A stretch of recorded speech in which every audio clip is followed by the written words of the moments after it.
welcome to BAM, the show where we chat about sports, the show where we chat about some entertainment, and then at the end of the show, we chat about sports entertainment, better known as wrestling. We're your hosts, I'm Boris, and as always, I am joined by Matt.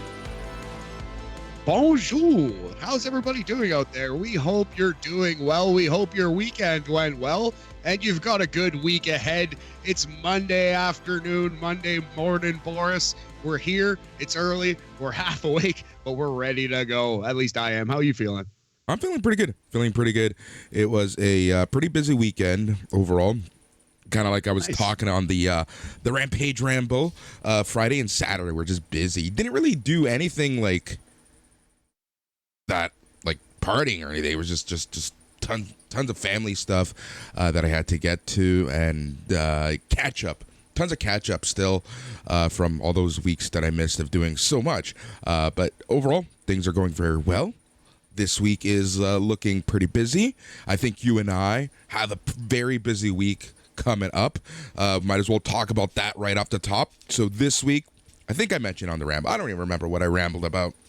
So, which is especially true when you do a solo show, right? You just kind of talk and kind of forget about stuff. But this week, so today we have Monday BAM.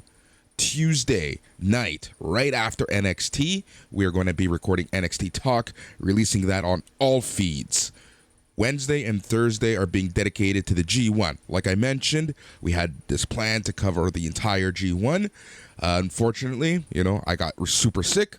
That wasn't going to happen. So, in lieu of all of that, what we're going to do is we're going to be wrapping up the G1 with shows, specifically reviewing and analyzing the semifinals and the finals. And that is going to go on all feeds for everybody. That's our Wednesday and Thursday. So it's 4 shows, 4 days for Boris and Matt. Yes, the BAM boys, you're going to be getting an earful this week. So, yeah, man, I'm excited to watch it all. NXT Talk coming out Tuesday night. We usually post that Wednesday afternoon. But, yeah, we're going to record right after NXT because we're coming back Wednesday and Thursday with our G1 reviews. It is a busy week in professional wrestling.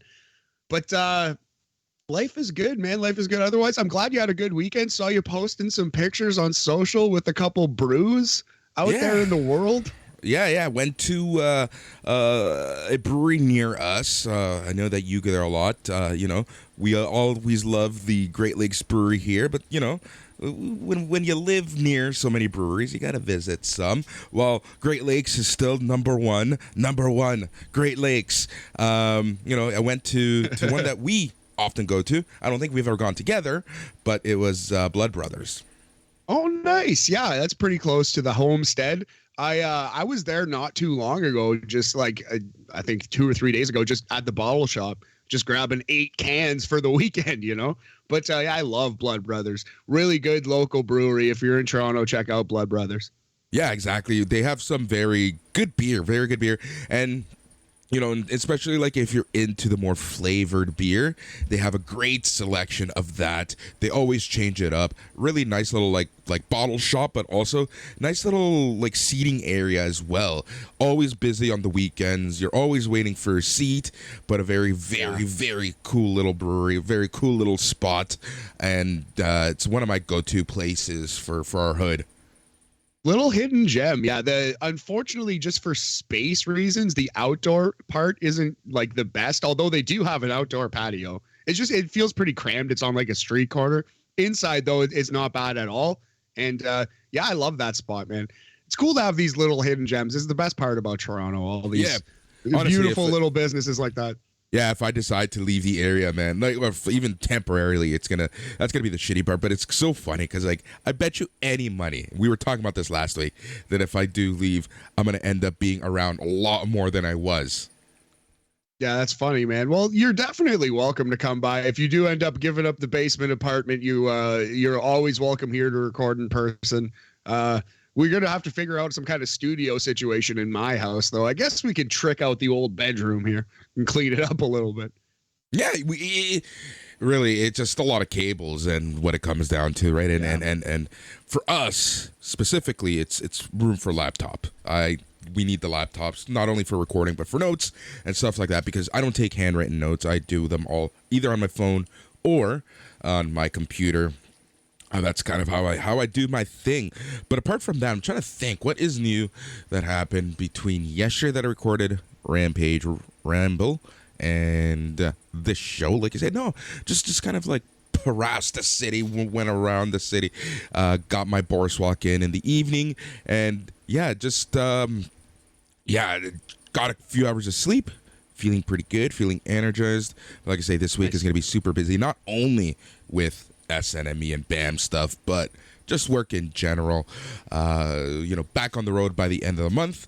And like I mentioned, after this show at some point, I will be chatting with all of the hosts, seeing all of our schedules, because the current plan, the standing plan, that could change, is that we will have after parties for both Clash at the Castle and All Out. Nice. Also, Boris, there's something, because on All Out, there's still an unconfirmed rumor that there's going to be an NXT show. There's going to possibly be a takeover, even some kind of NXT premium live event head to head with All Out. So if that happens, are we doing a after pod? Yeah, we're doing an after cast. Yeah. No that would kind of suck for us, because we'd have to not watch All Out live. We'd have to watch the NXT thing live. We are the NXT boys, at least for now. Well, we'll see. We'll see what happens. We'll cross that bridge when we have to cross that bridge. Remember, Monday is the Labor Day, right? So we can kind of do the double header, do All Out, after party, NXT, record. That is an excellent point, my friend. And for timeliness, for the sake of timeliness, I would like to get the show out right away, but will it be buried anyway? Will people just be listening to the Sunday night's main event, main show, the flagship, the mothership, the reason why you're all here, on top of the All Out review, on top of Clash of the Castle review from the night before, right? So maybe we're going to get buried anyway. So maybe it would be wise to do it on Monday, Boris. To put it into BAM. There you go, buddy. I think you're onto something. I think maybe that's how we're going to have to play it. I like where your head's at. BAM NXT talk. Yes. BAM XT talk, the Labor Day edition. I love it, buddy. Yeah, so we'll see. Yeah, so tons of stuff still going on. And yeah, it's been a summer, man. Like I say, I think just because I lost most of July, I look at the calendar. It's like, wow, we're already August 15th. 3 more weeks today, and it is Labor Day. 3 weeks and 1 day, kids are back to school. Crazy. Here in Ontario. Yes, yeah. Obviously, that varies from province and state to state and across the world. We have all kinds of listeners across the world, especially in Australia. Shout out our Aussie listeners. My friend just moved to Australia, and we're getting like daily updates on Aussie rules football as he falls in love with that absolutely fucking insane sport. Love Aussie rules football. Like, I watched it a little bit as a kid, and then about a decade ago, I had my a roommate, and for some reason he loved it. So we would literally stay up at ungodly hours, or we would just walking in from the bar, and start watching some Aussie rules football. Every October, I go to Hemingway's in Toronto, in Yorkville, because they host an Aussie rules football party for the championship, for the grand finale. That's awesome. That's really, I would check that out, man. Yeah, it seems like, from all I've gathered, professional wrestling on a field, they have like theme music for victories, and like body contact away from the ball is quite encouraged. And it's just a crazy sport. It is pro wrestling on a field, right up our alley. Well, that's why I love rugby, honestly. Like I just absolutely love rugby for that reason. Yeah. Have you ever really... Watching rugby live is a hell of a trip. Yeah, I've never watched it live. I've tried on TV a couple times. I can't really get into it, but I know nothing. It's basically like me watching cricket. I know nothing about the sport, the rules, the game at all. I'm just like, why is it not football? Yeah. So, cricket is a sport that I want to learn, but I know that there's various rules and various lengths of the game, so I just gotta find the right one for me. That anytime I've tried, it just hasn't clicked for me. But yeah, rugby I absolutely love. Especially when they play the 20s. The 20s is awesome, and that's man. I just love sports, like regardless of what it is. It's just I remember back in the day, same roommate. It was the three of us, my best friend, this roommate, and myself. And we were watching that like Gaelic sport. It was like hockey, but with just sticks. Oh, like field hockey? Yeah, but it wasn't field hockey. It was like an actual Gaelic sport. Okay, I actually have no idea what you're talking about. I just put in Gaelic sport, and it came up Gaelic sport with sticks, hurling, the fastest game on grass. That's probably it. Yeah. Yeah, I think, hurling, an outdoor game of ancient Gaelic Irish origin, played primarily by men. So There you go. I think that's it. Yeah, they used to play it on Satanta Sports. We used to have Satanta Sports, and they carried the EPL. And yeah, you would get the craziest sports at like those ungodly hours. And that's hilarious. actually yeah. So it looks like a lacrosse hockey hybrid. Like you kind of have to balance the ball on your stick. It's crazy. Interesting. It's a very interesting sport. Don't know the rules. It's just something that we watched when it was on, right? That was Satanta Sports. Man, we'll talk about it in the sports section when I give you the EPL wrap-up, Boris's EPL corner. But the coverage here in Canada is piss poor right now. DAZN, DAZN, DAZN. I really wish that they kept it, because not only do I have to, pay for more streaming services, but the coverage is just piss poor. But we'll talk about that in a little bit. Another weird sport that I actually found with my brother in Vancouver. We were just flipping the channels, and I believe it was one of the TSN channels that had it on, and it was Formula E.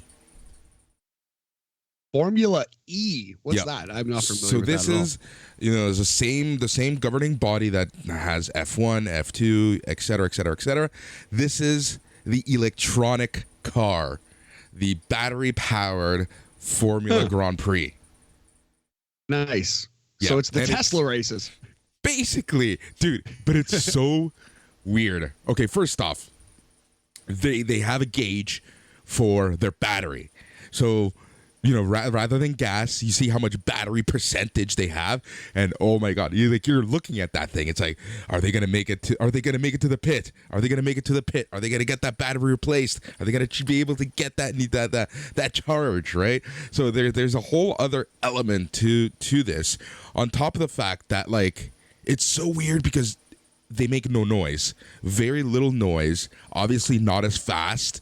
But it's just a whole different thought process to this Formula E. If you ever get a chance, watch clips, watch a race, check out Formula E, because the reality is, whatever you want to say, at some point in the future, that most likely is going to be the future of, racing in some shape, way, or form. I don't think it'll happen anytime soon. The technology just isn't there, right? There's something to be said about the IndyCar and F1 and all that.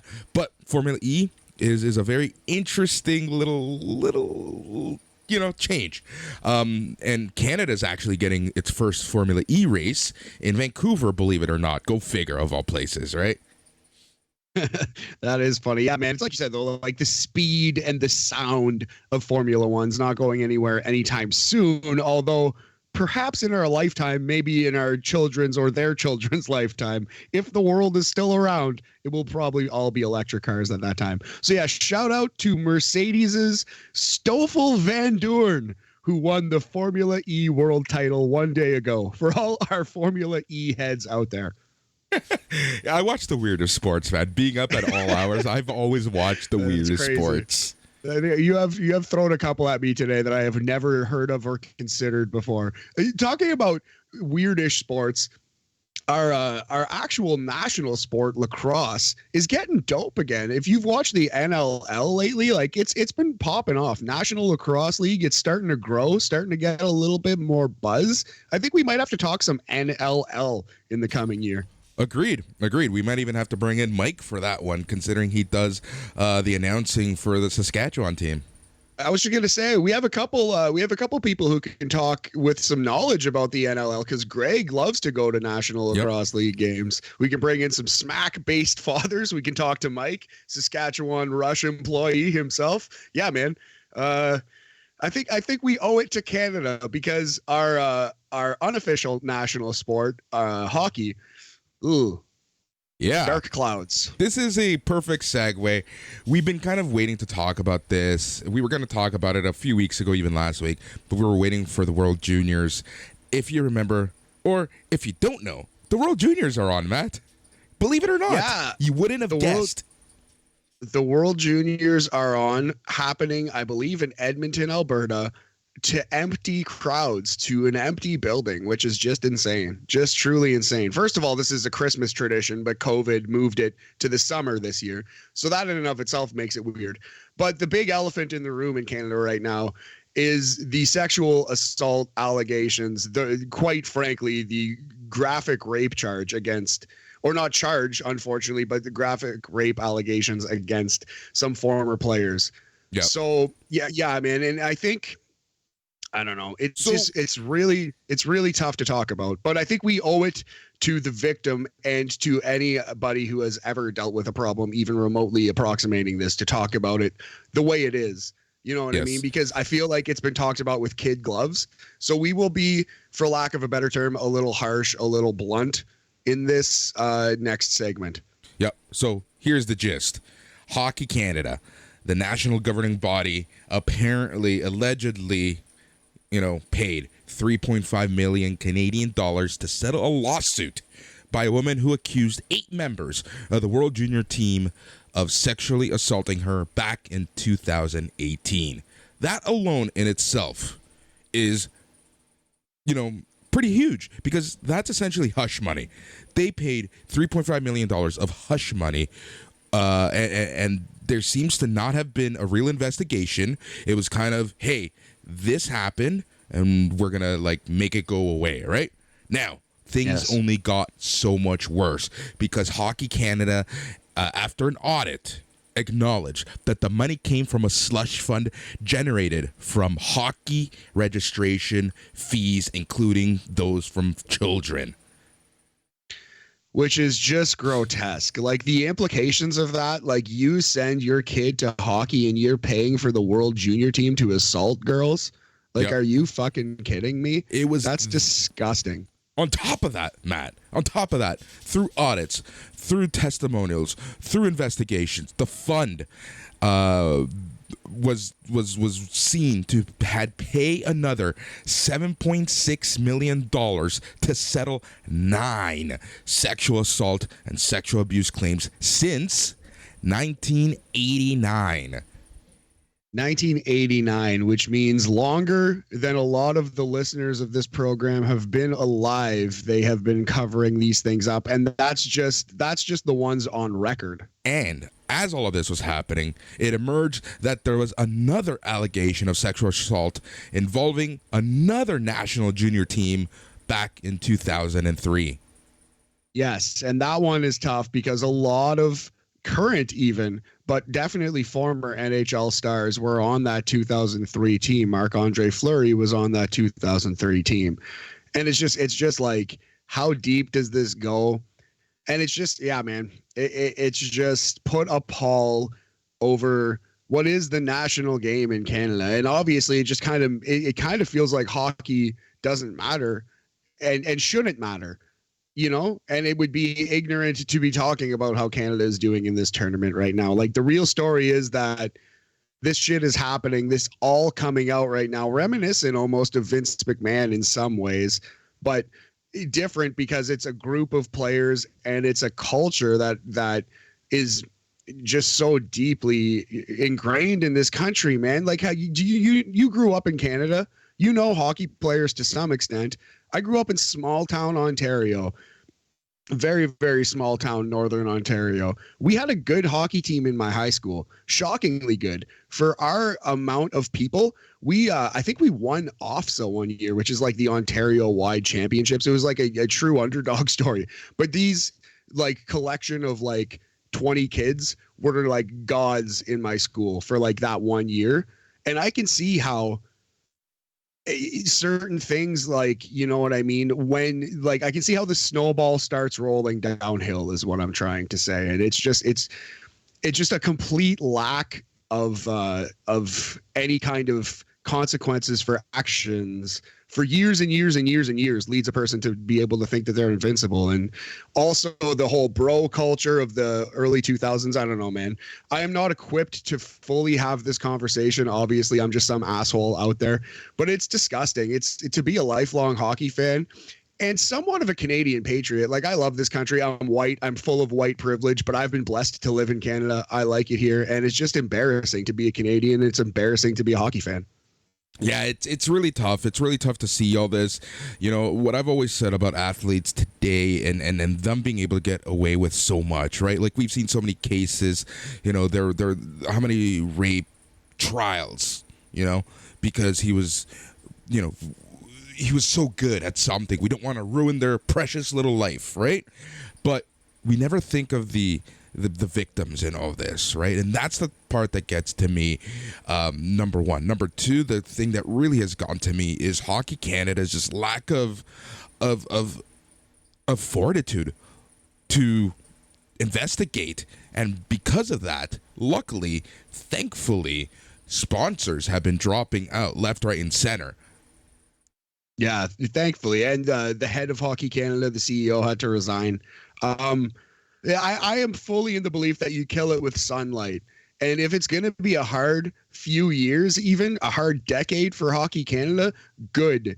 You deserve it. You put yourself in this situation. You made it such that it's embarrassing right now to be a hockey fan. You made it such that it's embarrassing to wear that jersey. You made the buildings empty. Your behavior, your culture, your disgusting bullshit. So you pay the fucking consequences now. But it just, I feel so bad for this woman who's been silent since 2003, who is once again having her shit taken through the ringer. The NHL is reaching out to her, and she didn't want to cooperate with the NHL or Hockey Canada. And why would she? They didn't give a shit that she existed until this came out again, right? They didn't give a shit that she existed for the last 19 years. I don't know. Yeah, it's gross, man. It's tough times. And I do take a perverse enjoyment out of them being like playing to empty buildings. Like, fuck you. You deserve to have nobody here. But it just sucks. Like, my family and I used to bond over the World Junior Tournament. We used to talk about it all the time. And like, my sister brought it up a little bit, like, oh, wow, the World Juniors are starting. But it's just like, we don't care about it this year, you know? And it's just a really sad that even at the highest level, all the hockey bros, all the worst fears and nightmares you have about these stereotypes of people, some of them are true, man. Some of them are true. Yeah, exactly. And like you said, I think like shining a light in this is by far step one of the entire process, step two of the entire process.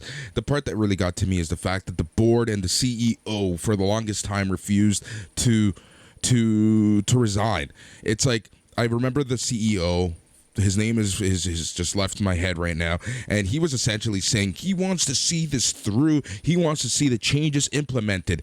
Bro, you're the one who created this shameful system. You need to step aside. We need a absolute clean slate moving forward at this point. So it's just, to me, that's just fear of people finding out more. Yeah, like, yeah, he's not solely responsible, No. but you're the captain of the ship. You drove the fucking thing into the iceberg. You don't get to be like, well, I want to be around for the repairs. Shut the fuck up and go away. That's not how it works. Yep. So the New York Times has an excellent article about this that was released yesterday, written by Ian Austin. That's the New York Times. The article is called "Sexual Assault Revelation Turned Canada's National Game into the Nation's Shame." Here's an excerpt from it that, like, to me was just striking.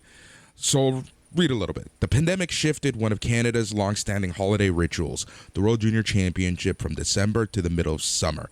But even allowing for that, the absence of a crowd before the Canadian team's first game this week was striking. So that's End of quote. Here's the part that I really want to highlight. In a fan zone with sprawling television screens outside of the NHL arena in downtown Edmonton, a DJ entertained a group that never surpassed a dozen people in the hour before Canada took on Latvia in its first game.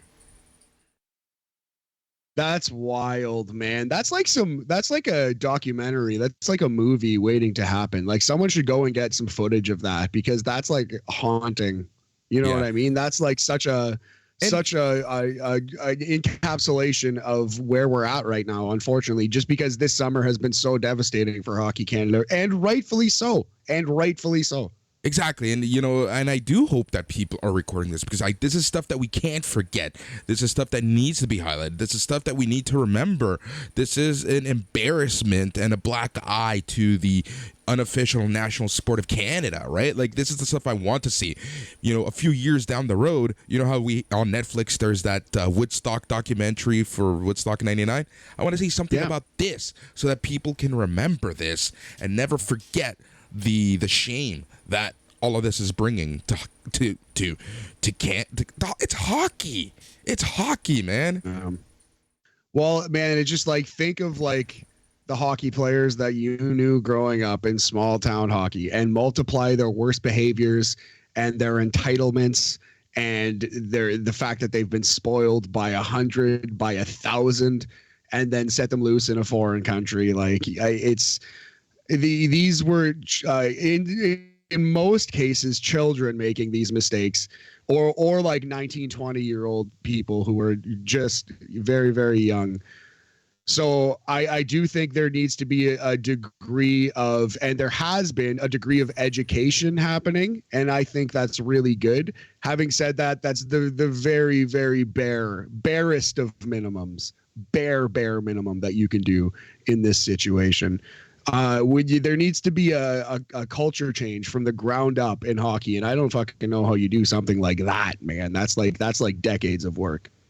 Yeah, this is not a short-term project. This is going to take years and years, and this is just the culture change that we need to have, not only in hockey but in other sports. I think that this is really going to start highlighting some of the issues, right? Like, let's not even touch on Gymnastics Canada and USA, right? Like that's just a whole other can of worms.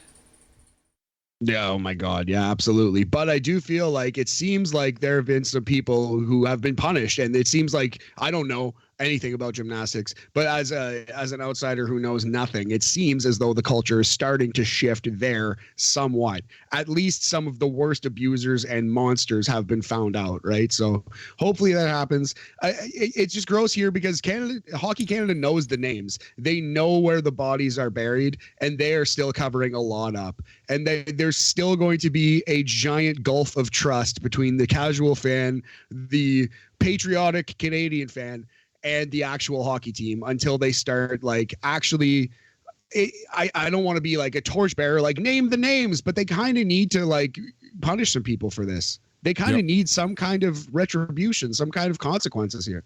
Yep.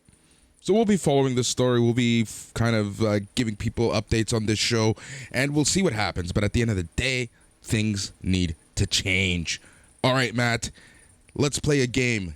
61-52 and 3-7 in their last 10 games. Who am I? Toronto Blue Jays? Bingo. 61-52 on the season, 3-7 in their last 10 games after what many, or at least I will say, is a disappointment of a weekend against the Cleveland Guardians. Things are starting to get a little shaky here.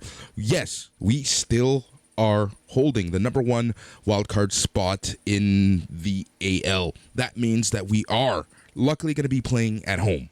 Now, that's key because our pitchers cannot play away from the Skydome, apparently. But what's scarier, though, is that right now we have a 30-40 record against teams with a 500 record or better.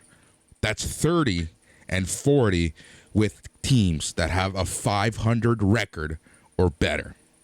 So simply put, we play well against bad teams and good teams beat us. So it doesn't bode well for the playoffs, man. If you look at our roster, if you look at the pitching, the bullpen, be honest with yourself. I don't think this is a World Series team. Cleveland right now does lead the AL Central. They are having a good season. And if the playoffs started today, would we not be playing Cleveland? Yep.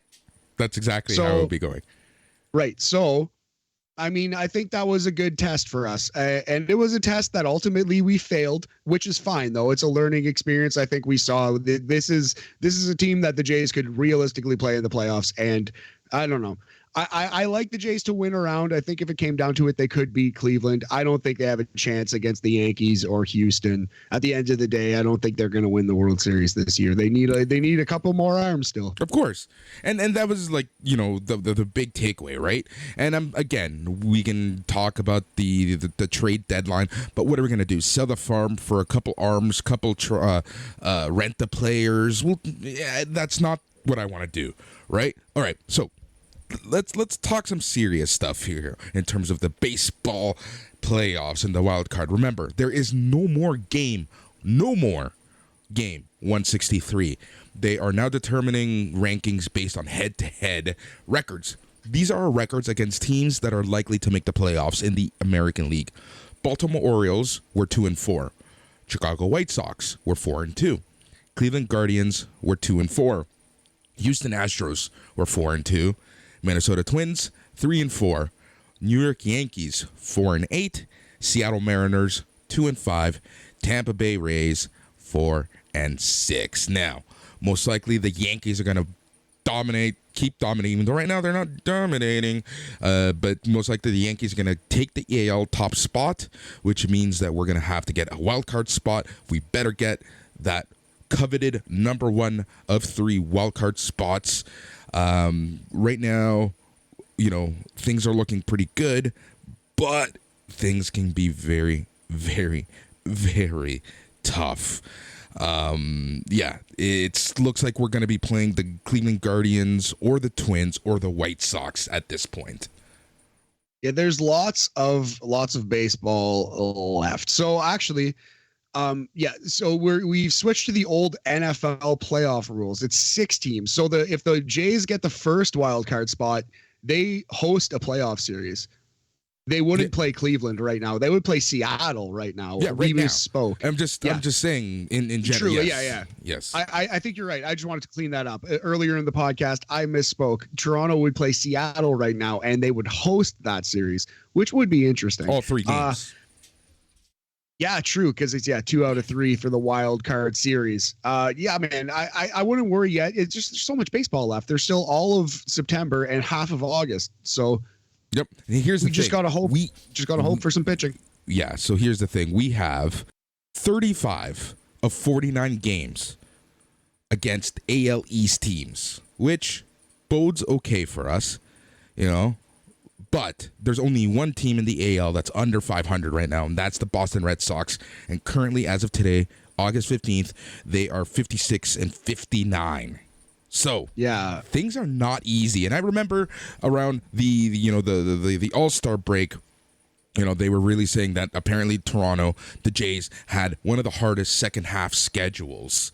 And a lot of the teams that are in the wild card hunt with us, like the Guardians, like the Mariners, like the Twins, those teams are and the Orioles have a much easier schedule. Now, this week, we have a very, very tough couple series. We are 3 games against Baltimore, which is the team just breathing down our necks. Baltimore Orioles. Who would have ever thought that we'd be talking about the Baltimore Orioles August 15th and a potential playoff spot? And then we have a 4-game series against the New York Yankees. Yeah, that Yankees series, obviously humongous. Yeah, Baltimore, they're a year ahead of schedule or 2. Nobody thought it was going to happen yet. Adley Rutschman looks like an excellent prospect, could be one of the better players in baseball. In a couple years, Baltimore's nasty, man. They're on the come up. Yeah, exactly. Baltimore's is for sure that. So things are not looking they're not looking great for the Jays, right? But here's the thing.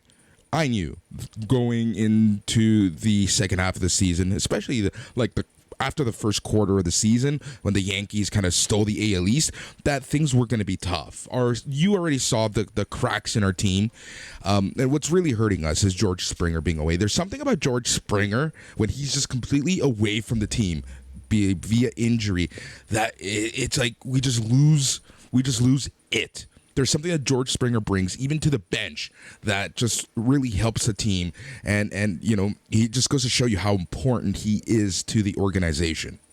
That's a really good call. I haven't actually even thought of it in those terms, but you're right, man. Just look at the results. I'd like to see the record the Jays have since signing him, with him in and out of the lineup.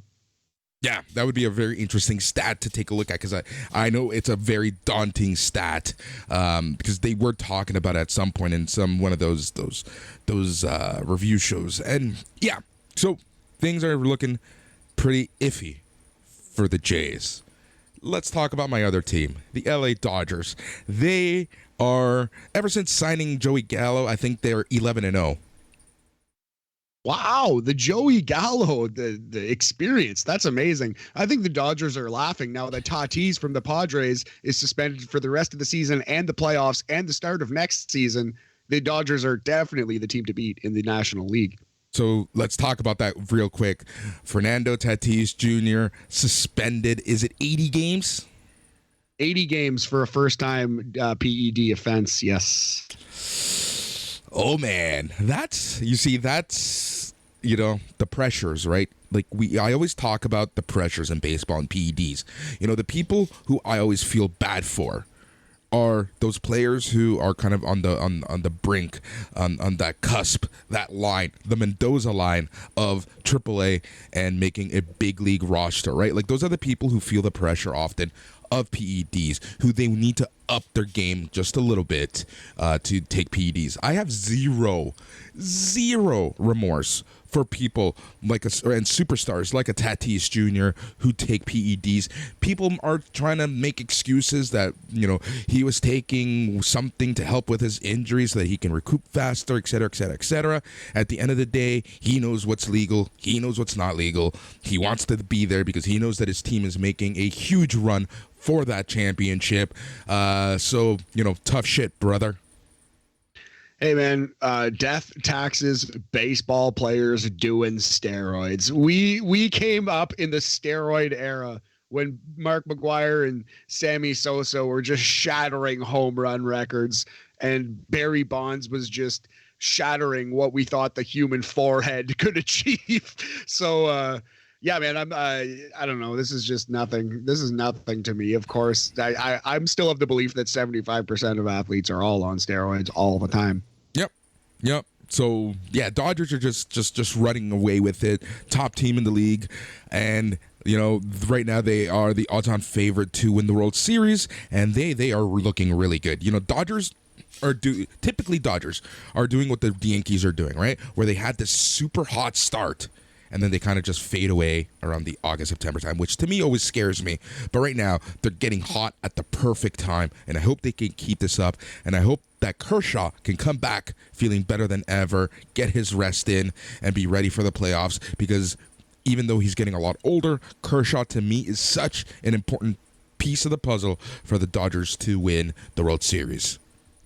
Yeah, I can't dispute any of that, man. Dodgers at this moment, 79-34, best team in baseball by 5 whole games, 250 runs plus in the run differential. Yeah, 9-1 in their last 10, man. These guys are crazy. So yeah, your top 5 teams in baseball right now are Dodgers, Mets, actually slightly ahead of the Astros. The Yankees have fallen, quote unquote, to 4th in the league, and your defending champion Atlanta Braves are the 5th best team in baseball. So I think one of those 5 teams are going to win the World Series. Yeah, it's pretty safe to say.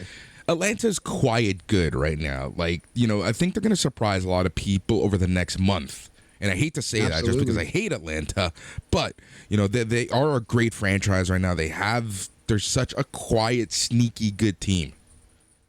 I mean, as hot as the Dodgers have been, technically Atlanta's the hottest team in baseball. Winners of their last 6. They have the longest winning streak going right now. The Braves are good, man. They're wearing the championship belt for a reason. They don't hand those things out to nobodies. Yep.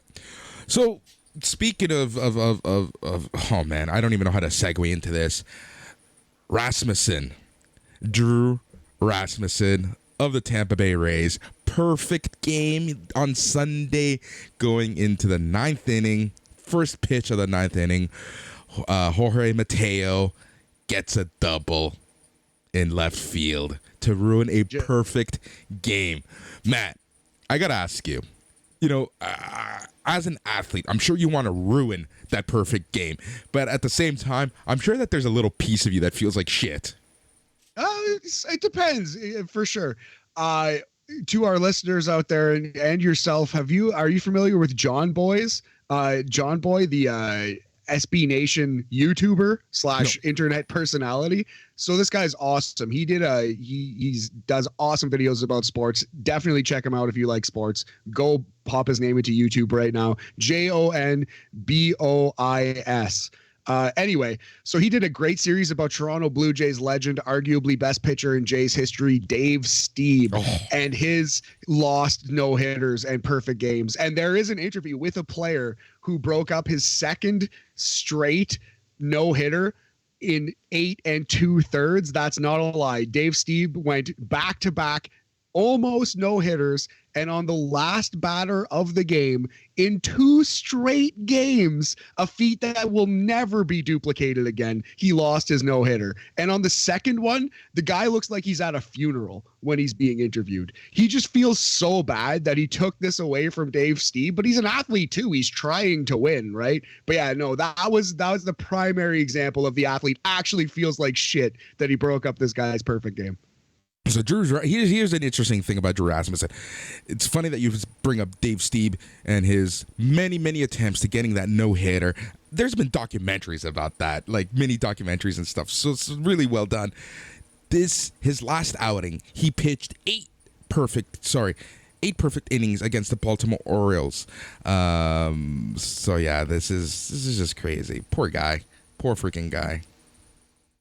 Yeah, man, 8 innings. He was, like you said, the first pitch, I believe, of the 9th inning, right? Just gone. So at least he didn't have to worry about it. Didn't have to suffer too much, Didn't because could you imagine getting 2 batters closer and then losing it all, and then laughing it off, getting the ball back in 5 days, and then doing it again, getting all the way to the last batter, and then fucking it up. Yep. That's what happened to Dave Stieb. Exactly. So God bless Drew Rasmussen. I think you'll be fine. He will bounce back. Still an incredible game for the kid. Yeah, exactly.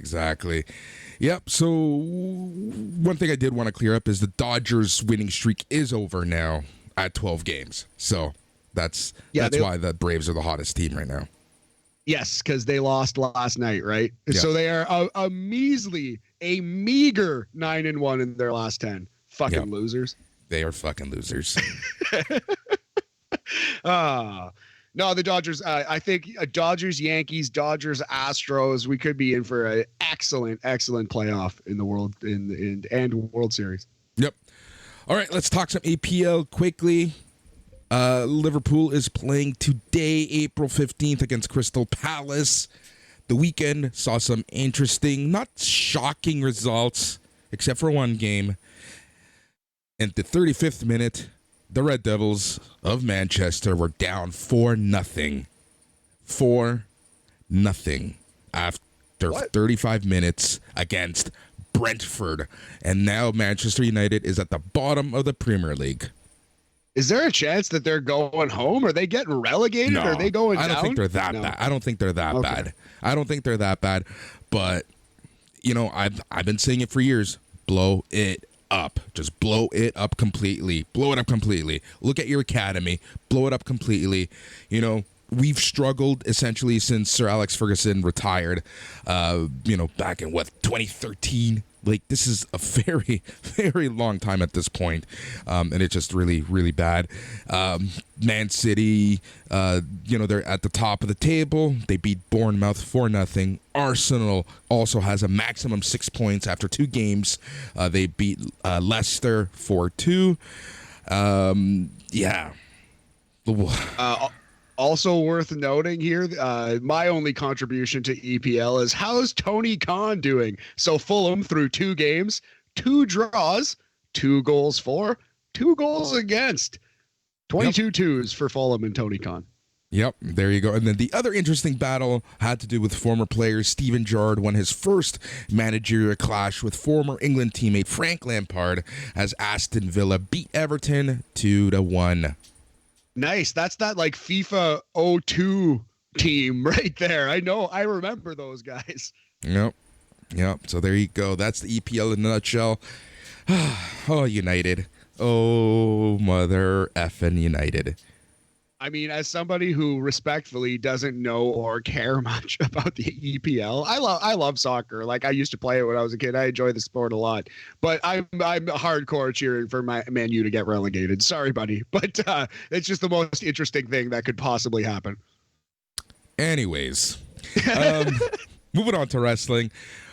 Let us talk some Impact Wrestling before we go on to one of your crazy lists. How does that sound? Crazy like a fox. No, that sounds right. It's pretty crazy. All right, so Impact Wrestling, we're going to be chatting some Emergence. So this show, I'm going to talk about the main show. All right. A very good match. Good. I was expecting more, I think. Was Jack Evans versus Speedball Mike Bailey for the X Division Championship. It was okay. It was pretty good. Bailey won, obviously, but I think my expectation of this match was higher than what I actually got. Nah, it happens from time to time. You see those names on the marquee, but Jack Evans is recovering from a pretty serious injury, so it's just good to see him back in the ring. Good Canadian boy Mike Bailey defending the title. That's good to hear. So Mike Bailey, this was the pay-per-view opener, I imagine. Yep, it was. Second match of the night, saw Steve Macklin versus Sami Callihan. So this match kind of didn't even start. They start brawling back and forth all through the arena, and eventually it goes to the back, and that was that. No winner. Match didn't even start. Interesting. And we would, correct me if I'm wrong, see it again later in the show, right? We'll talk about that in a little bit. Right. Trujillo. Number 3, Violent by Design, Eric Young and Diener with Joe Doring versus Chris Sabin and Kushida. It was imperceptible to the listener, but I could feel your blood run cold when I pronounced that word that way just now. Oh, yeah. How did you feel about this tag team match? Chris Sabin and Kushida, the time splitter spinoff. Let me tell you about this one. Impact Plus started failing me at this point. Brutal. So, but what I did see was pretty good. Kushida's looking so good. He's looking great. He's looking rejuvenated. He's looking happy. He's looking fantastic. And Eric Young, there's a guy who I honestly forgot how good he is. Eric Young is, man, he really showed up and showed out in that match against Josh Alexander, arguably the best match of his career, possibly one of the best of Josh's career too. Yeah, and since then, Young's been on a little bit of a heater. It's like one last run for him, but he's really taking some pride. He's doing some really good work. Yep. Now, I wanted to point out that they had a pretty good crowd. It's still not in arenas. But the crowd was more than just like a flat row of fans. They did have some heightened seats, bleachers as they call them, technically. So it was a pretty good crowd for Impact. And I did want to point out that Bound for Glory in October is going to be in I believe Albany, and the arena that they're in will hold about 3,000 people for wrestling, which is not bad. Sizable crowd for TNA these days, for sure. But I'm telling you, man, look through the internet. There's some hype around Impact right now. Definitely. I think the lack of crowd hurts it more than anything. Mm-hmm. It makes the show feel more boring, for lack of a better word, than it is. It's actually a pretty good wrestling show. Yep. All right. So, going back to the card, Violent by Design end up winning. Didn't end up seeing the end to that match. After that, Gia Miller's interviewing Green and Perazzo. They said that they knew how good they always were, and now everybody else is going to know too, and they are collectively known as VXT. So that was that. The next match was Horace versus Bandito. Dude. Nice. Good lucha thing? Oh, man. It was so freaking good. This was a AAA attraction match. So freaking good. Here's Bandito, legitimately one of the more underrated wrestlers in all of professional wrestling. Yep. It's kind of like Ray Fenix, right? I feel like him and Ray Fenix are underrated in a sense. Oh, yeah, in almost every sense. Absolutely. Ray Phoenix is a little more rated just in terms he has a bigger platform, right? He does more things that more people have seen. Bandito is every bit as good though, right there anyway, like maybe 90% as good. Yeah, this was really good, man. I really enjoyed this match, and one thing that I really did appreciate about this was it wasn't over choreographed, right? And that's my one thing about lucha matches, especially here north in the States, where they try to showcase a little too much, where it seems a little too choreographed. I think they did a great job. Bandito ends up winning this match. Nice. That's really good to hear. Yeah, because I love a good hate-filled, bloody lucha brawl. Not that this was that, but I like it when lucha feels more spontaneous and less like a dance. Yeah, and that's my one. Everyone was praising the lucha match from Ric Flair's last match. It was good, but it was a little too choreographed for my liking. A little too much waiting for the next maneuver, as they say. Yeah, I felt the same way about the AAA, the 5-way match from the AAA Triple Mania show that we put on our top 122 list. Like, obviously, the spots they pulled off were incredible, but it's just a lot of waiting for the next spot to be pulled off. Yep.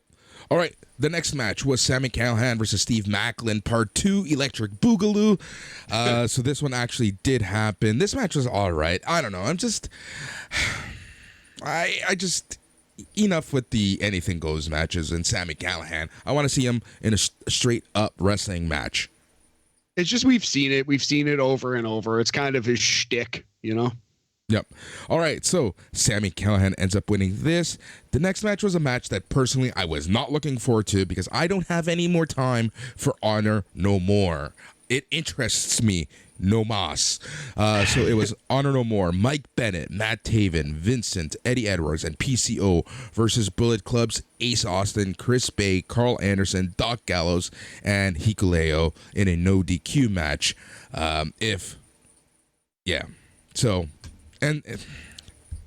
This I really didn't care for this match. Honor No More ends up winning. They're still a group. They get their tag team title shot. Whoop-de-doo. Yeah, so had Bullet Club won, Honor No More would have had permanently disbanded, right? So They're still around. So eat shit, Boris. Yep. You'll be watching more of this group. Yep. All right. Mia Yim versus Jordan Grace for the Knockouts World Championship. If you like female wrestling, women's wrestling, professional wrestling, watch this match. I think I say this after every Mia Yim match, but this was Mia Yim's best match since returning to Impact. Jordan Grace, just such a good champion. Love her with the belt, but Mia Yim was honestly like the standout performer for me in this match. Nice. Yeah, I feel like Mia Yim kind of has been lost in the shuffle in the past couple years a little bit, so that's good to hear. Yeah. Jordan Grace ends up winning this one. Really, really good match. And then the main event was Alex Shelley versus Josh Alexander for the Impact World Championship. Matt, this is going to for sure make a high spot in our top 122. Nice. Yeah. Alex Shelley career resurgence continues. Looking at Wikipedia, this match went 27 minutes and 29 seconds. Wow. Yep. After the 20-minute mark, the match goes from 60 to 100. It was so good. It was back and forth. It was like and it was one of those things where you kind of knew that Josh Alexander was going to win, but in the back of your mind and the way that the storytelling that they were going with in this match, you know, for a couple spots there, you really did think that maybe Alex Shelley is going to get that one last run. Awesome. That's all you want out of a wrestling match, is to get you to suspend that disbelief, Boris. Yep, exactly. Having said that, Alexander picks up a C4 spike, gets the win. He's still champ. Overall, man, this show was tremendous. It honestly felt like a pay-per-view and not just an Impact special. I'm going to have to give the entire show 4.5. No, let's go 4. Let's go 4 Dixie Carters out of 5. All right. So definitely have to watch the main event from this one. It's on the list. I haven't seen the match where Josh Alexander actually beats Moose for the title. I think the second time, right? But anyway, no, it's probably the first time he beats Moose, because Moose interfered the first time he won the title. Anyway, yep. Boris, so that's another Josh Alexander match that I need to add to the list. Yep. All right, so over the past couple nights, over the weekend, I've been watching some GC dubs. Do you mind if I talk a little GC dubs? GCW? Oh, please. Actually, yeah, I'll be right back. You vamp, you do your GCW thing. I'm going to refill my coffee, because I did not watch any GCW, although I did see pictures of Matt Cardona bleeding. Yeah, so I'm just going to give it a quick thing. So to be exact, the show is GCW Homecoming, effectively their biggest show of the year. So similar to Impact, I'm just going to run down the card, give you my overall thoughts, tell you what you should watch, what you shouldn't watch. So we're going to start night 1, part 1, GCW Homecoming 2022. Starboy Charlie versus Nick Wayne. Dude, this match was so good. Nick Wayne making a name for himself. We talk about him, or we wrote about him in Slam. He's getting tons of attention for being so freaking young. And Starboy Charlie is just, again, another very young, up-and-coming indie star. And this match was really freaking good. Nick Wayne ends up getting the win here. Yeah, Starboy Charlie, if you've never seen him, is like a Marco Stunt type Pokemon. Very, very small. Excellent wrestler, though. I think he's better than Marco, probably. I think so. All right, so then we had Jordan Oliver versus Ninja Mac. Jordan Oliver ends up winning this match. Okay match.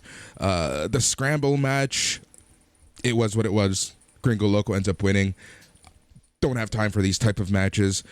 A match that I thought was relatively good. Should you go out of your way to watch it? I don't know. Maybe, but it's not a match that you're going to remember a week from now, 2 weeks from now, and that's Tony Deppen versus Blake Christian. Nice. Blake Christian, yeah, the former Mr. Cora Jade out there on the indie scene. Tony Deppen's a good wrestler. Maybe if Blake spelt a name Blakke, he would still have her. See what I did there? Nice. I did. I saw it. All right. So Blake Christian ends up getting the win here. Like I said, pretty good match, but it's not like one of those memorable matches, right? So, yeah. All right. After this, we saw the GCW World Tag Team Championship match.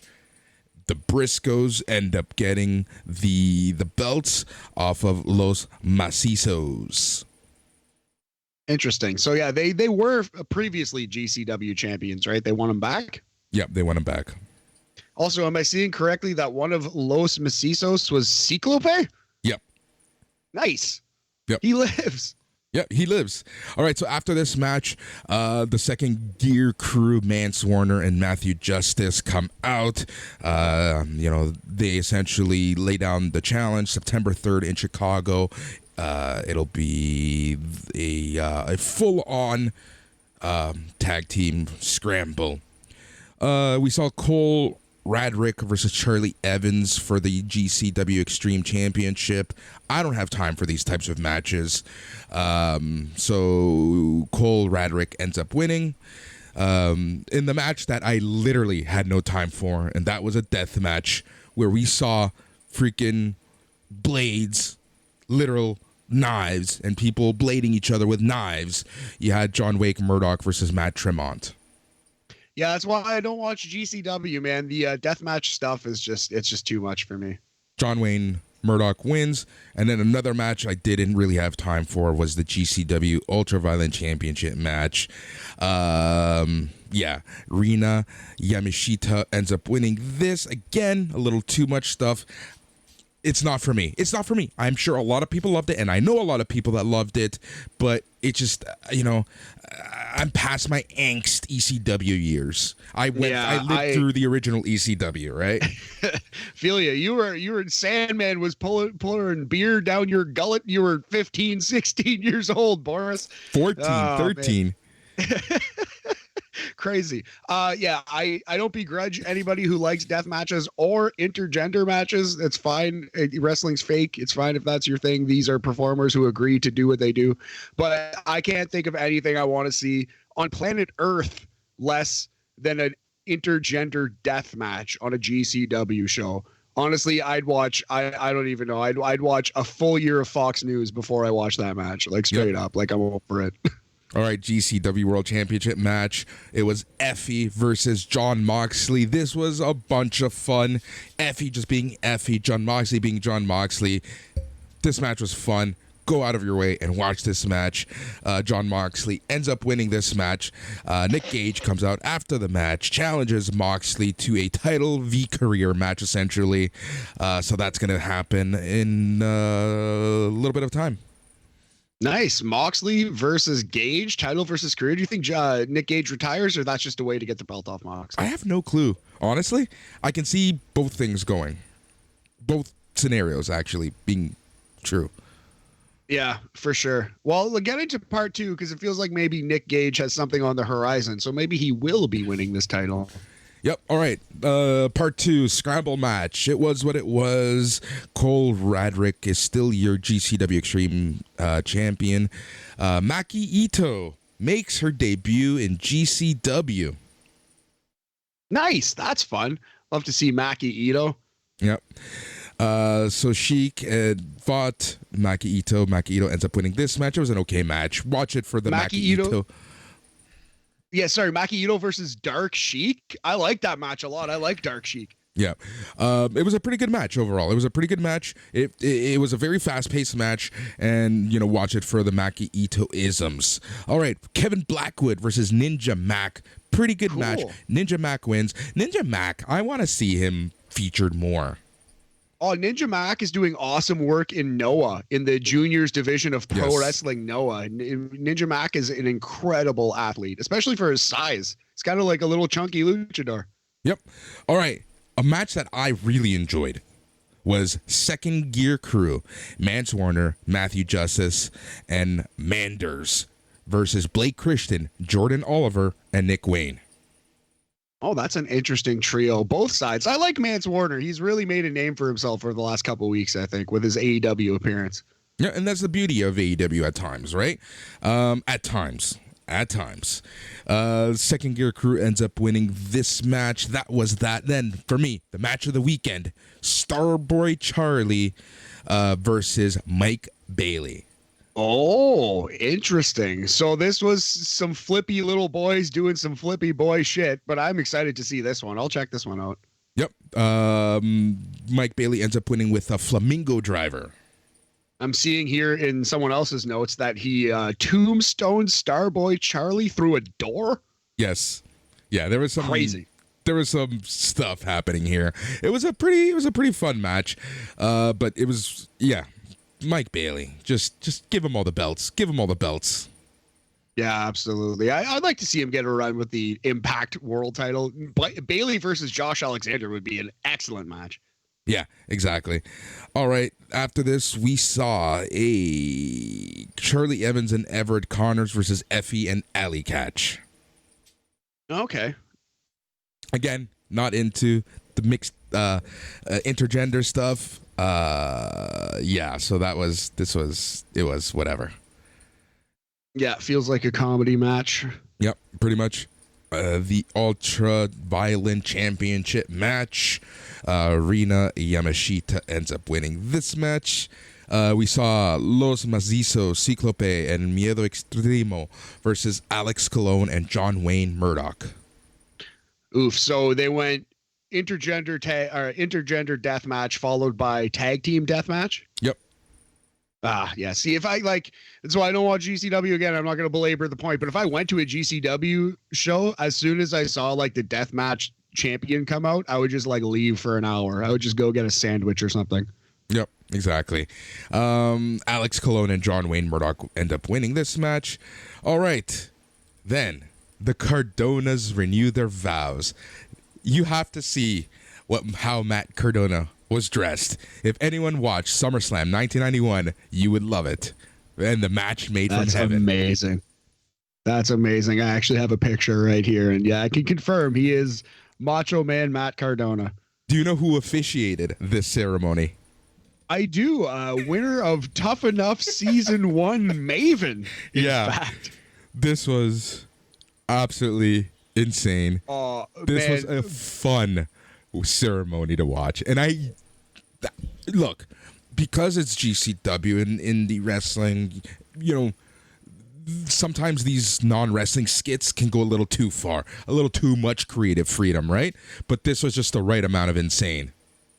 Awesome. I think Matt Cardona gets it. I would venture that he put this thing together or was like chief among the people who did put this thing together. I bet there was a lot of Cardona in this. And just from everything we've seen from this man in the past friggin' decade, it seems like he really gets it. He understands how to get himself over, for sure. Exactly. All right. Maki Ito sang a song for the happy couple to start the ceremony. That was amazing. Then Matt Cardona thanks the GCW universe. Gotta love it. Yep. He then says that he put GCW on the map. He reads his vows, reads a poem. Jimmy Lloyd came out as the ring bearer. He then loses the ring. Maven asked if anybody objected to the Cardonas reviewing their vows. This is when Blake with 1K comes out. Christian. He hugs Cardona. Alley Catch made her way out with a gift. Catch said she wasn't there to object, but she wanted to thank Cardona in green. Cardona opened the gift, and it was some spray for his hair. Maven got on with the ceremony, announced Cardona in green as husband and wife. This is when Nick Gage comes out. He makes his way with Dewey Donovan. Gage smashed Cardona's dad with a tube, laid out Cardona with a spine buster. Alley Catch put cake in Green's face and delivered a pile driver. Gage hit Cardona with a tube before trashing the stage. Gage pulled out a pizza cutter and started using it on Cardona's forehead. Awesome. I'm not the hugest Nick Gage guy, but that is an amazing way to use him. Also, he hit Cardona's dad with a light tube? Yes. Crazy. That's a good ballsy for Matt Cardona's dad to take that. That's awesome. Third thing, while I'm doing our final segment here, I just sent you on FB the link to Maven's theme song. We got to close this show with Maven's theme song. Secret banger. Brother. You don't think I already had this queued up? My man. That's why we're the best. That's why you're the man. That's why you are the king, my friend. So yeah, that sounds like an awesome segment. The best kind of like WWE Raw campiness. Yeah. That's exactly what it was. And that's why I have to say I really enjoyed it. I really, really enjoyed it. All right. One more segment to go, and this is all you, Matt. All right, my friends. So I don't know if you've noticed, but there's been a change at the top of World Wrestling Entertainment, Boris. Oh, really? Vince McMahon. Yeah, what? I know, right? Vince McMahon, out. John Laurinaitis, out. Kevin Dunn, hanging on by the skin of his teeth, to use an expression. I knew you were going to say that.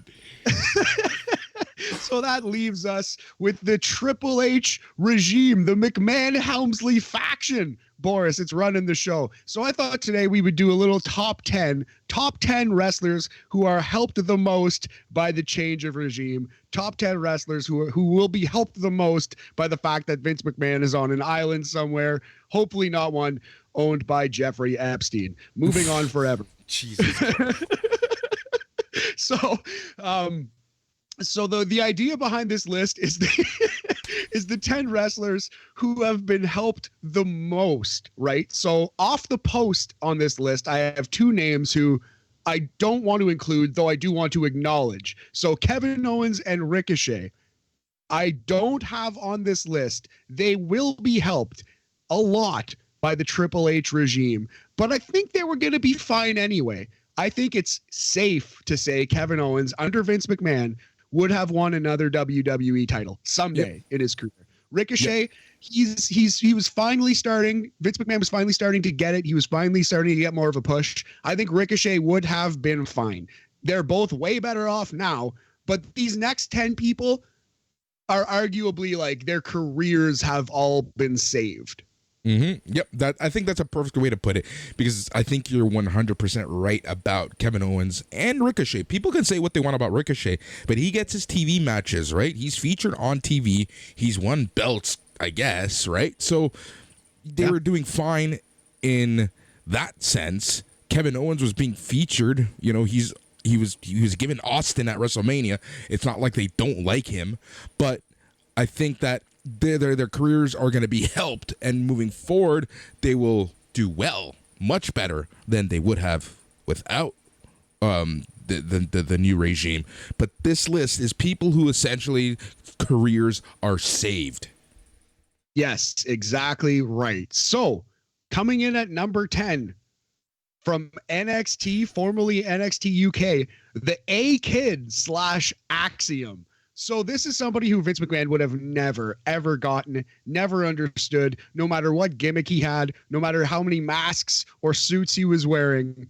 But Triple H is a wrestler, and A-Kid is a wrestler's wrestler. This guy is brilliant in the ring, fundamentally sound, can be flashy, doesn't have to be, can bump, can sell, can lock on the submissions, can do the high flying. A-Kid is an excellent wrestler, but a very small guy, soft-spoken Spaniard, and I think he was fucked with Vince McMahon at the helm. But A-Kid / maybe Axiom will be selling masks on the WWE main roster. Yep. I think he went from someone who had no chance to the main roster to he's going to be there one day. Agreed, 100%, man. And I do think that his career is going to be fine with Triple H at the Helmsley. I love it, buddy. All right, number 9, and this might be controversial. You could argue she needs to be way higher, closer to number 1. But I'm gonna play the AEW card here and say number 9, Dakota Kai. Dakota Kai's career is much better off now than it was, but I think AEW would have scooped her up eventually. I think they're starved for star power in the women's division, and I think Dakota Kai has a unique, great look. She could have gotten a shot in AEW. So I don't think her career was over without Triple H, but she was never going to the main roster in WWE. She was never going to be pushed as a superstar in WWE, and now she has that chance. Probably will be holding the women's tag team titles before too long with Io Shirai, who also is not on this list because she could have gone back to Japan and absolutely killed it. Like, Io Shirai is so talented, she would have been fine no matter what. Yep, agreed. Thing with Dakota Kai, like, just remember, she was sitting at home up until SummerSlam. So already her career has improved since the regime change. Yes, dramatically. But I do think eventually she would have found a home, even in Impact somewhere, perhaps in Stardom, who knows. But yeah, so I would file Io closer to Kevin Owens. But Dakota Kai, I think, needs to be on this list at number 9. Number 8, Zoe Stark, somebody who Vince McMahon would have never, ever in a million years understood, never pushed. But she might be the NXT Women's Champion by the time that you see this video, even, who knows, or hear this podcast. We're going to break this out to a YouTube video as well. Hence why I just said those words. Anyway, big homie, Zoe Stark, she's an excellent wrestler. She is a worthy NXT champion if they do go that route. And she just doesn't have the look Vince McMahon obviously covets. We can see financial records of him coveting a certain look, and Zoe Stark didn't have it. So she's an excellent wrestler who now has a chance on the main roster. She will be on Raw or SmackDown one day. Of that, I am certain. Yep. Excellent. She doesn't have the Vince look. That's what it ultimately comes down to. Absolutely. But she has incredible amounts of talent. And I think now she's going to get a chance to show it. Yep. Number 7. This is somebody who I had a lot of trouble ranking. I knew they needed to be on the list, but it was tough to rank them. So we're going to put him here. Number 7, Ilya Dragunov. So I do think he might have gotten a chance at the main roster with Vince McMahon at the helm. The thing is, in this political climate, a Russian character. Could you imagine how Vince McMahon would have used this guy? Could you imagine what his future might have been? He could have been fucking Sergeant Slaughter. He might have been the Iron Sheik. This could have been Nikolai Volkov. He would have either been a soldier or a billionaire Russian giving money to the powers that be. That would have been his gimmick. Yeah, I think he's close. I think Vince McMahon would have seen this guy and said soldier. I think you nailed the first one, but either way, it would have been bad and offensive and dumb. And I think he can come in and just be an excellent wrestler. So Ilya Dragunov is somebody whose career has been quietly saved by Triple H's taking over WWE. I like how you use Triple H and Takeover. I like that. Plant the seed into the universe's head. Exactly. Number 6, Tyler Bate. Tyler Bate is someone who should have been on the main roster 5 years ago, probably. And now I think he's got a chance. Tyler Bate, spoiler, big flashing spoiler, NXT UK spoiler. Your current NXT UK champion, Tyler Bate, is he's going to the main roster sooner than later. In fact, he might be wrestling on Clash at the Castle, September 3rd. Saturday, September 3rd, yes. Yeah, Tyler Bate going from absolutely no chance Vince McMahon would ever understand or push this guy to Triple H will give him a shot. Somebody we've already seen that happen to some extent on WWE Raw. Number 5, Tommaso Ciampa, a.k.a. Ciampa. At this point, he is. Did he get his first name back yet? Not yet. But he has gotten a hell of a match and a hell of a couple-week run since the regime change. Absolutely, yeah. So he won a triple threat match, beat AJ Styles to earn a WWE US title match against Bobby Lashley, which was awesome. Really good match. He ended up losing to Lashley, but the push is in order. Tommaso Ciampa is, I don't know if you could ever call him a WWE champion in the future. I think it's pretty clear he won't be a WWE champion, but he is. Here's the thing, Matt. The way that they're treating the secondary U.S. and Intercontinental champions. Did you watch SmackDown's match with Gunther and Nakamura? I haven't yet, but it's on the DVR. I will not delete that episode until I do watch it. Yeah, they're treating the U.S. and IC titles like they mean something. They're important again. Yeah, that's exactly my point. So I can happily say I can see Tommaso Ciampa as a U.S. or Intercontinental champion. I think so. I think he will have that like mid-card workhorse role in WWE for the next until his body hole gives out. Really, I would think he's no spring chicken, right? Like he's 37. No. He's my age. Yeah, and has had a rough few years in terms of injuries for sure. All right, so our next 4 wrestlers are people who I think have gone from essentially like nothing to potential world champions. So we're going to start here with number 4, Shayna Baszler.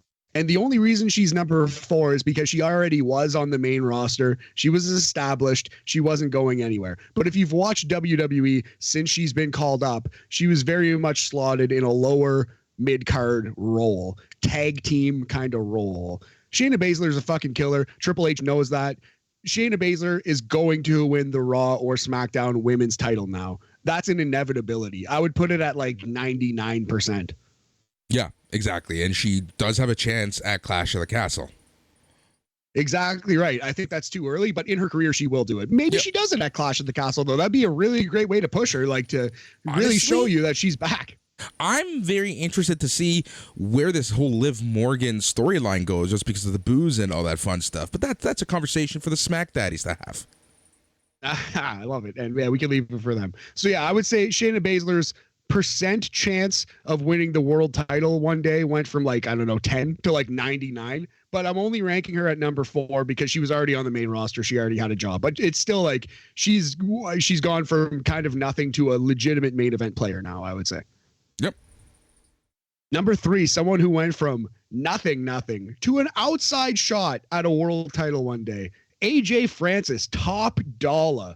Number 3, most benefiting from the Triple H regime shift. He's back. He's back. And he's the leader of the crew now. He is the leader of the OG3, which is funny because the OG of the OG4 is not there. So none of these three are actually OG. The OG is in AEW, neither here nor there. Top Dollar, I would say right now, has gone from out of the business completely. I don't think he even worked a single indie match, or maybe he worked one or two since he was fired. He went from out of wrestling to pushed on SmackDown, 6'5", 320 pounds, even in Triple H's regime. Though he likes wrestlers, he still understands you need big bodies, you need big personalities. I'd say he's got a shot at one day being world champion. At least he's going to be in the upper mid card of WWE for a very long time. Yep, agreed. That's a great call with AJ Francis.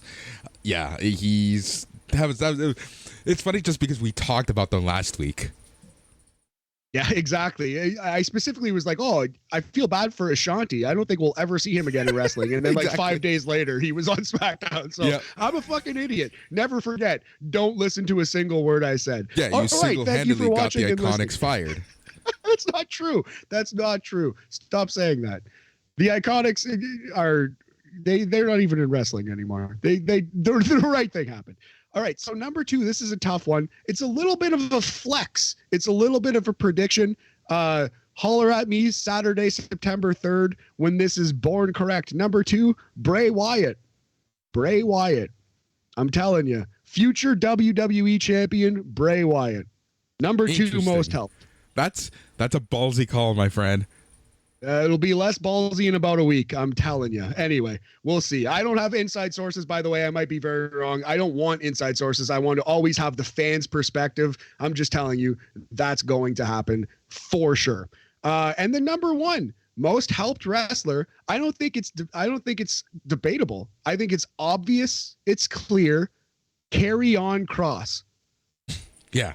100%. Killer Cross, Karrion Kross. He went from controlling his narrative, Boris, to a potential WWE title run against Drew McIntyre and or Roman Reigns. This guy is now a main eventer in WWE. And a month ago, he was on, I don't know, the lower mid card of Ric Flair's first show. Right? Yep. Like this guy's career has just skyrocketed again, and he has old 3 H's to thank. So Karrion Kross featuring Scarlett, by far the winner of this list. I don't think it's close. Yeah, you're 100% right. I think that list is a great list. I think that another list that we should take a look at is, top returns. Who do we want to see coming back? No, I like it. We can whip that up maybe next week. I love the theme song. Brother, you're on it. Big homie, you're on it. You know it. So that is bam, that right there were the top 10 people most benefited from the Triple H McMahon regime. There you go. All right, a little bit of a longer show, but we had tons to talk about on the sports side and on the wrestling side. Wanted to catch people up with some Impact and GCW. Always a fantastic time chatting wrestling, because here on BAM we talk about everything else. And let us know what you think of the formats. I don't want to do blow by blow all the time, especially for indie shows, especially for Impact, unless it's a major show. But let us know how you like to consume the news. And just remember, this week we have tons of shows. We have NXT Talk coming at you Tuesday night, Wednesday and Thursday, G1 semifinals and finals. That's Boris and Matt coming at you. Crazy week, crazy times, fun week. Can't wait. So much to get to. You know what, man? I like that we all have different views. Like Joe Aguinaldo, when he reviews a show, detailed, super, super in-depth notes. And then someone like yourself or Mike or me, we kind of try to take a different approach. You know what I mean? And kind of everyone has their own speed on it. Mouth is really, really detailed with the notes. You know what I mean? But we got to go big picture. And I like that. We have different looks, different pitches to throw at you. So that's how I like to consume it, you know what I mean? And I would love to hear some feedback. We can definitely maybe tidy a few things up here on the show, like this outro that I'm doing right now. Yeah, regardless, it's all good, man. One of the things that we do want to try out is kind of having more micro reviews so that we can throw them up on the TikTok, on the YouTubes. But all of this is coming at you, like I talked about on the Rampage Ramble. What do you as a Patreon want to see to continue being a Patreon, to add value to being a SNME Patreon, because we do this for you at the end of the day. Leave us your feedback. Be brutally honest. I will be sending out a Patreon note from the platform itself for this feedback. Thank you for listening to BAM. He's Matt. I'm Boris. Just remember, stay tranquilo. Yeah. At the end, I find I'm with her.